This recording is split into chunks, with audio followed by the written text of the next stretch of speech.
भाई 3:39 हो गए हैं और अब मैं अपने मैथ्स का सेशन स्टार्ट करूँगी। तो मैथ्स का सेशन करेंगे, 2 लेक्चर्स करेंगे। So let's go. भाई मैंने इस मैथ्स के सेशन में परसेंटेज के अंदर जो इलेक्शन वाला टॉपिक है वो किया था और मेरे को अभी इस इलेक्शन वाले टॉपिक में डाउट है। मेरे को अभी अच्छे से क्लियर नहीं हुआ है, तो मेरे को ये अभी रिवाइज़ करना पड़ेगा, क्वेश्चंस थोड़े और अटेम्प्ट करने पड़ेंगे। लेकिन जब सर समझा रहे थे तो मेरे को अच्छे से समझ आ रहा था, लेकिन अगर मैं खुद ट्राई करी थी ना तो मेरे से बन नहीं रहे थे, तो मैं इसको फिर से करूँगी। भाई 7:52 हो गए हैं और मैथ्स का लेक्चर मैंने इतना किया है और मैथ्स का कर लिया है मैंने। 2 लेक्चर करे हैं, लेकिन मेरे को अभी भी डाउट है, तो मेरे को ये दोबारा देखने पड़ेंगे, मतलब थोड़ा सा रिवाइज करना पड़ेगा, तो शायद मेरे को पक्के हो जाएंगे ये क्वेश्चंस। तो मैं अभी डिनर वगैरह करके आती हूँ, फिर अपना स्टार्ट करूँगी सेशन। तो वही 10:28 हो गए हैं और मैं आ गई हूँ डिनर वगैरह करके। मैं सो गई थी, मतलब मैंने नैप ले लिया है और अब मैं लेट नाइट स्टडी करूँगी। So let's go. तो भाई इस सेशन में मैंने इंग्लिश की थी। इंग्लिश में मेरा वर्ब टॉपिक चल रहा है और ये मैंने कंप्लीट कर लिया है, मतलब लेक्चर भी कंप्लीट हो गया और इसकी प्रैक्टिस भी हो गई है। तो मैं अब बोल सकती हूँ कि मेरा इंग्लिश का जो वर्ब टॉपिक है वो पूरी तरह से कंप्लीट हो गया है और मैंने इसको अच्छे से रिवाइज भी कर लिया है। भाई 12 बज गए हैं और मेरा इंग्लिश का लेक्चर हो गया है। लेक्चर किया मैंने, प्रैक्टिस की, ये हो गया मेरा। वोकैब रहती है, वोकैब मैं करूँगी थोड़ी देर में और अभी मैं मॉक टेस्ट दे रही हूँ।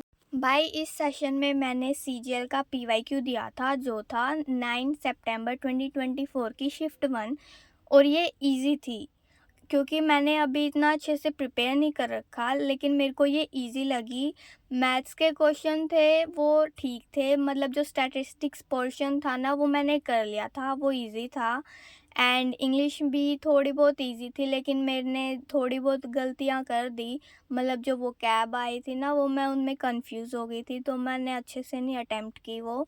एंड रीजनिंग में मेरे 36.5 आए थे। भाई मैंने मॉक दे दिया है, मैं दिखाती हूँ।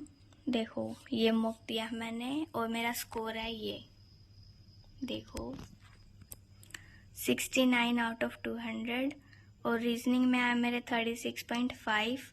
मैथ्स में इतने हैं और इंग्लिश में भी मेरे मार्क्स कम हो गए हैं। वैसे इंग्लिश इजी थी, बट जो वो कैब आई थी ना उस वो कैब में मैं कंफ्यूज हो गई थी, तो मैंने वो अटेम्प्ट ही नहीं करे थे और जो अटेम्प्ट किया वो शायद गलत हो गया है, तो कोई नहीं। फिर मैंने अपना वोकैब का सेशन स्टार्ट किया। इस सेशन में मैंने वही 100 OWS, 100 इडियम्स एंड फ्रेजेस और सिनोनिम्स एंड एंटोनियम्स, स्पेलिंग्स और फ्रेजल वर्ब्स ये सब की थी। भाई 3:17 हो गए हैं और मेरा वोकैब का सेशन डन। इतने घंटे हो गए हैं और अब मैं सोच रही हूँ कि मॉक एनालिसिस कर लूँ। जो मैंने अभी मॉक दिया था ना उसका एनालिसिस कर लेती हूँ, तो फिर मिलते हैं।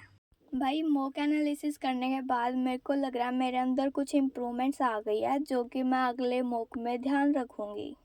भाई 4 बज गए हैं और मैंने मॉक एनालिसिस कर लिया है और अब मैं करूँगी क्या, जीके करते हैं, फिर देखते हैं, जीके करेंगे अभी। और ये है मेरा लास्ट सेशन जिसमें मैं जीके रिवाइज कर रही हूँ। मैं जीके थोड़ा ऐसे लिख लिख के रिवाइज करती हूँ, मतलब स्क्रिबल करके, तो मेरे को वो अच्छे से याद रह जाता है। एंड मैं जीके कहाँ से कर रही हूँ, मैं परमार सर से कर रही हूँ, क्योंकि बहुत लोग पूछते हैं कि मैं कहाँ से कर रही हूँ, तो मैंने बता दिया है मैं परमार सर से करती हूँ और मैंने बैच भी ले रखा है परमार 4.0। भाई 5 बज गए हैं और आज मैंने इतने घंटे पढ़ाई किया है, ऑलमोस्ट 10 घंटे हैं, ठीक है। मेरा कंप्लीट हो गया था तो मैंने यहीं पे बंद कर दिया और 5 बज गए हैं तो मैं अब सो जाऊंगी। मेरे सेशंस ख़त्म हो गए हैं और ये जो आवाज़ आ रही है पीछे ये मोटर की आ रही है, पानी भर रहे हैं मोटर से, ठीक है। तो हम मैं क्यों बता रही हूँ पता नहीं। तो मैं कह रही थी मेरा सेशन हो गया आज, क्या 5 बज गए सुबह के, ऑलमोस्ट 10 घंटे पढ़ ली हूँ मैं और मैं पागल हो गई हूँ। तो मैं ये सब बंद कर रही हूँ अब। तो मिलते हैं नेक्स्ट वीडियो में, बाय बाय।